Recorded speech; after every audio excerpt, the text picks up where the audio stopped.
Location: shopping mall. Time: 10:30 a.m. On this particular day, my son was celebrating his 9th birthday. I'm a single father and I don't get to hang out with my kid as often as I like. My wife passed away when little Tommy was only 4 years old. My sister and her husband took Tommy in from that age, and they've been his legal guardians ever since. As for me, my job's located a couple of states away.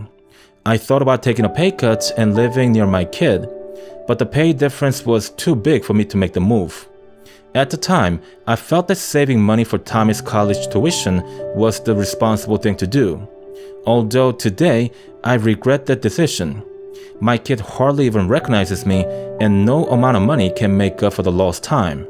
So then it shouldn't be a surprise that my son wasn't all that excited to hang out with me. My sister was throwing a party for him in the afternoon, and he was definitely looking forward to that. But hanging out with me was kind of a chore for him. We bought some new clothes and had some snacks in the cafeteria. But it didn't seem like Tommy was having fun. It was only when we stopped by GameStop that he seemed genuinely happy.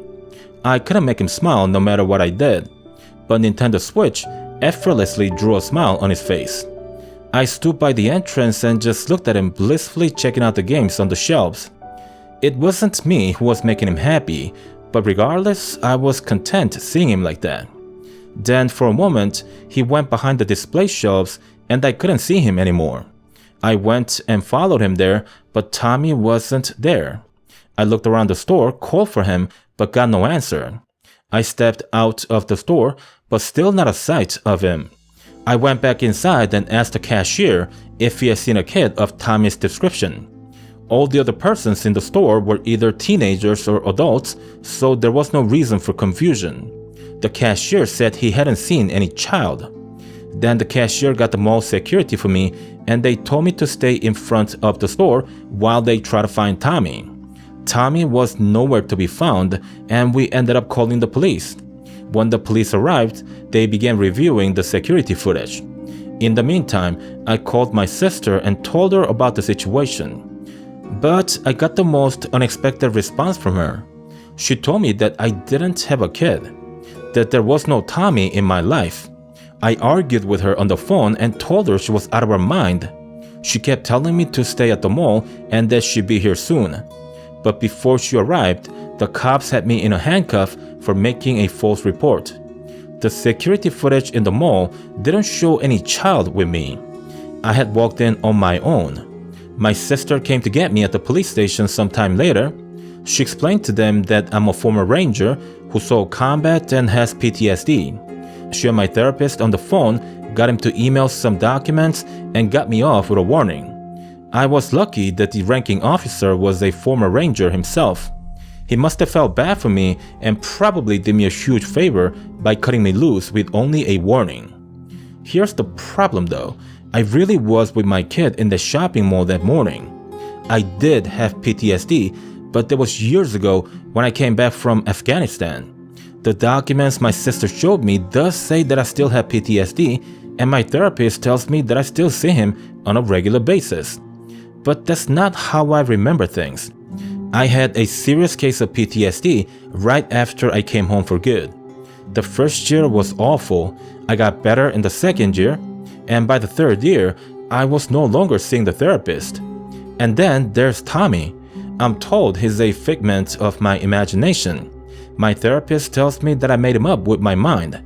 He says that my wife is actually my fiancée who died in a car accident while I was stationed in Iraq. My friend died in a combat around the same time, and I do remember that, but not the part about my fiancée's death. All the evidence support the fact that I have a serious case of PTSD. But I had these memories of my wife and child that feel so real to me. I still can't forget that morning when I saw that big smile on Tommy's face as he walked into the video game store.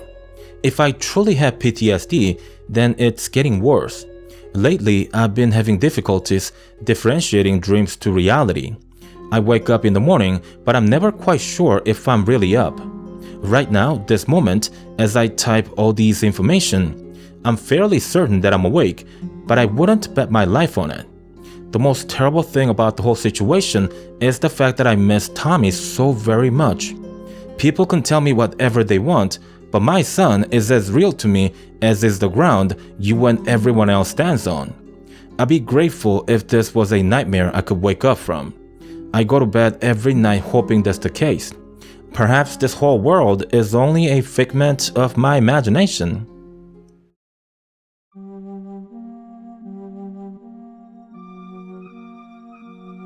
I had this girlfriend who was just the loveliest person you can imagine.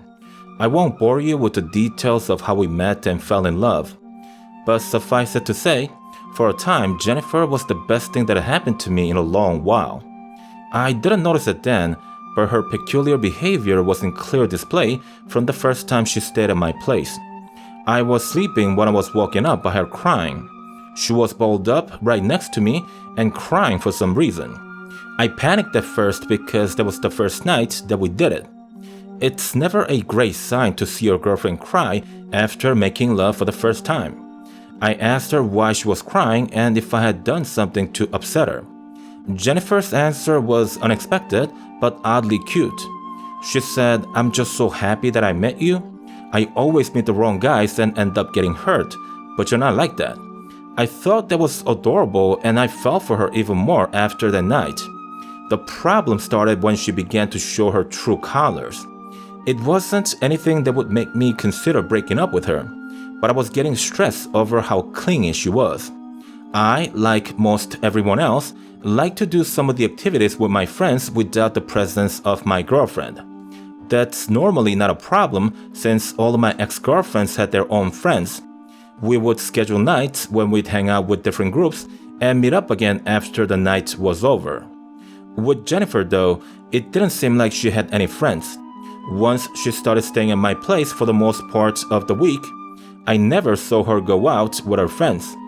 I would often try to set things up with my friends that we can do as couples, but there were nights when the guys wanted us to hang out without the girls, and those nights I had to leave Jennifer at home on her own. When I would come home after hanging out, she was angry at first. But then as those nights repeated, I would find her at home crying when I come back. I felt something must have happened to her in the past that was still tormenting her. I wanted to find out what it was, but as I mentioned before, she had no friends that I could speak to. As the days went on, her neediness became unbearable. She quit her job and stayed at home. In fact, I'm not sure that she had a job to begin with. She got mad at me for going to work and would try to stop me from going out using sex as her weapon of choice. I admit it worked the first time she tried, but that wasn't going to repeat. I wasn't going to lose my job to satisfy my lust every morning. She got worse as the days went on. The mood changes were a nightmare to deal with. Imagine your girlfriend being really nice to you 1 minute, then you leave her for maximum 2 minutes to answer a phone call, and when you come back, she starts hitting you like you owe her money. The final straw that broke the camel's back was her swinging a knife at me. I went to visit my sister on a Friday night, then came back home on Sunday. I told Jennifer to find something to do over the weekend and that she should try to spend some time in her own place. She didn't listen. When I came back, Jennifer was seated on the floor of the living room. Something felt off about the whole situation, so I first went to the kitchen and put a wall between me and Jennifer. There, I took out my cell phone and began recording the audio before talking to her. I cautiously approached her and asked if she was okay. She got up and looked me in the eyes with so much hatred. I could tell she was crying, her makeup was all over her face, and her eyes were swollen. She also smelled awful. Without a doubt, she hadn't taken a shower since I left. I was going to grab her hand to take her to the bathroom, but then my body sort of reacted before I could even think because I pushed my hips to the rear when she swung a knife at my abdomen.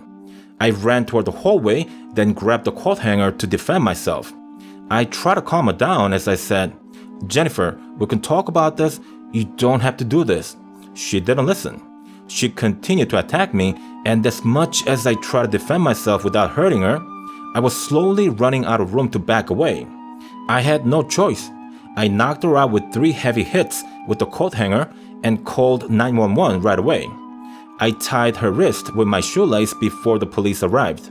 When the police knocked on the door, Jennifer began to scream and cry to the police for help. She had already regained consciousness in between the time I tied her up and the police arriving. She was waiting for the perfect time to play a victim. I opened the door and the cops rushed at me without even knowing what exactly was happening.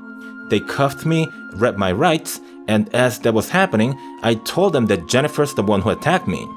I repeated over and over that I had the audio recording of the attack still being recorded in my pocket. I begged them to stop the recording and make sure it was saved, but they wouldn't listen. Eventually though, they checked my pockets for weapons and found a cell phone in my jacket.